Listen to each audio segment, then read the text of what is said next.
सोनम के घर फूलमती नाम की एक नौकरानी काम करती थी। उसके नैन नक्श बहुत सुंदर थे, बस रंग से वो काली थी। एक दिन, सोनम दीदी, आप कितनी सुंदर है और इतनी गोरी भी। काश मैं आपके जैसी गोरी होती। अरे लेकिन देखना कितनी मोटी हूँ मैं। मुझे तो पड़ोस की रानी अच्छी लगती है। देखने में गोरी, नैन नक्श अच्छे और दुबली भी कितनी सुंदर लगती है। फूलमती के मन में सोनम की बात घर कर जाती है। वो सोचती है कि उसे नहीं पता था कि सोनम को भी अपने से शिकायत होगी।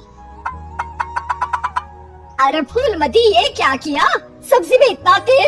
वैसे भी मैं इतनी मोटी हूँ, ये खाना खाकर तो कभी जिंदगी में पतली नहीं हो पाऊंगी। अरे दीदी, मैं तो आपकी जैसी होती तो कोई शिकायत ही ना थी। गोरी गोरी। अरे गोरी ही तो हूँ, खुद को तो देख। तेरे नैन नक्श, तेरा पतला शरीर। फूलमती, कोई भी खुश नहीं है इस दुनिया में अपने रंग रूप को लेकर। किसी का कुछ न कुछ छूटा ही हुआ है। हाँ दीदी, लेकिन काली तो काली ही होती है ना। अरे शायद तू नहीं समझेगी। काश मैं भी रानी की तरह होती। अच्छा चल, आज रानी खाने पर आ रही है तो कुछ अच्छा बना लेना। तभी वहाँ रानी आ जाती है। रानी दुबली पतली गोरी रंग की महिला होती है। दोनों सहेलियां बैठकर गप्पे मार रही होती है कि वहाँ फूलमती खाना लेकर आती है। अरे रानी दीदी, आप कितनी सुंदर हैं। काश मैं आप ही की तरह होती तो कितना अच्छा होता। शुक्रिया फूलमती, लेकिन तुम्हारे नैन नक्श तो बड़े ही तीखे हैं। हाँ दीदी, लेकिन हूँ तो काली ही ना। वैसे तो मैं भी वो सामने वाली वंदना को देखकर सोचती हूँ कि काश मैं उसके जैसी होती। है दीदी, आप भी अपने से खुश नहीं? ना ना, मैं तो बहुत खुश हूँ। बस जरा लंबाई, काश मेरी लंबाई वंदना जैसी होती तो कमाल हो जाता। फूलमती उन लोगों को खाना देकर वहाँ से चली जाती है। वो सोचने लगती है, अरे ये क्या? मैं तो सोच रही थी कि सोनम दीदी सबसे सुंदर है, लेकिन लगता है सोनम दीदी कुछ नहीं। अब तो मुझे वंदना से मिलना पड़ेगा। देखो तो सही कि वो क्या चीज है। एक दिन मौका देखकर फूलमती वंदना के घर जाती है और उसके दरवाजे की बेल बजाती है। हाँ बोलो, क्या काम है? मैं ना एक काम वाली हूँ और घरों में काम करती हूँ। क्या आपको किसी नौकरानी की जरूरत है? हाँ हाँ, जरूरत तो है, लेकिन सिर्फ झाड़ू के लिए। वो क्या है कि पोछा मैं खुद लगाती हूँ, जिससे मेरी फिगर मेंटेन रहती है। दीदी, एक बात बोलूं, आप कितनी परफेक्ट हैं। मतलब आप में तो कोई कमी ही नहीं है। सुंदर शरीर, लंबी हाइट, गोरा रंग। काश ना दीदी मैं आपके जैसी होती। शुक्रिया, लेकिन मैं भी परफेक्ट नहीं हूँ। ये क्या दीदी, आप क्या बोल रही हैं? ऊपर वाले ने तो आप में कोई कमी रखी ही नहीं है। अरे तू उस दीपिका को जानती हो ना? कैसी बात कर रही हो दीदी?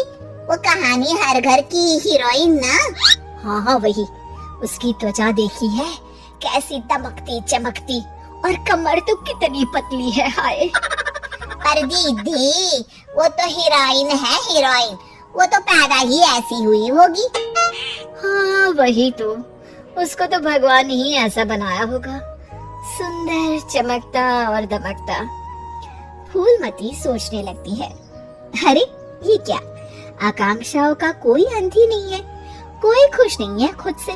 हर किसी को किसी और जैसा दिखने की चाह है। अब तो किसी न किसी तरह दीपिका से मिलने जाना होगा, लेकिन कैसे? फूलमती एक दिन दीपिका के घर जाती है, जहाँ उसका बॉडीगार्ड दरवाजा खोलता है। कौन हो तुम और यहाँ क्यों आई हो? मैं ना मैडम से मिलने आई हूँ, कोई बात करनी थी। अरे चलो चलो यहाँ से, ये कोई धर्मशाला नहीं है जो बात करने के लिए आ गई मैडम से। तभी वहाँ दीपिका आ जाती है।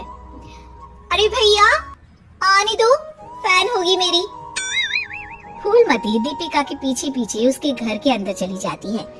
मैडम, आप तो इतनी सुंदर हो जैसे कि कोई गुड़िया। हाय हाय, त्वचा तो ऐसी जैसे कि मोम। मैडम, काश मैं आपकी जैसी होती। अरे मैं काफी परेशान हूँ अपने रंग रूप को लेकर। एक ही जिंदगी और उसमें भी भगवान ने मुझे ऐसा बना दिया। दीपिका को फूलमती की बात परेशान कर देती है। वो उसे पास बिठाती है और फिर कहती है, देखो, मैं भले ही सुंदर हूँ, लेकिन उसे बरकरार रखने के लिए मुझे बहुत मेहनत करनी पड़ती है। मतलब मेहनत क्यों और कैसे? मैं खाने पीने में हर वो चीज नहीं खा सकती जो तुम खा सकती हो। मैं धूप, पानी, हवा, धूल से दूर रहती हूँ, नहीं तो दाने निकल आते हैं। ना जी ना मैडम, मैं तो सारा दिन घूमूं। बारिश में भीगना तो मुझे बहुत ही अच्छा लगे है।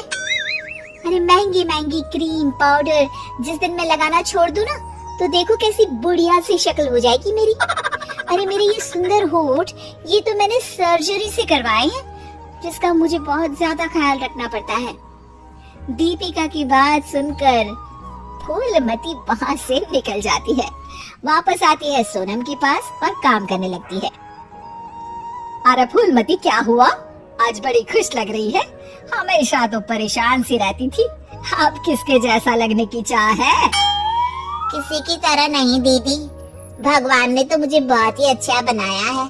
मेरे जैसे नैन, नक्श और काया हर किसी को नहीं मिलती। मुझे ना तो कोई महंगी क्रीम लगानी पड़ती है और ना ही खाने पीने में कोई परहेज करना पड़ता है। मौसम कोई भी हो, मैं तो पूरे मजे लेती हूँ। ना धूल से प्रॉब्लम और ना ही डॉक्टर के चक्कर। तो दीदी, मैं तो अब खुशी रहूंगी ना।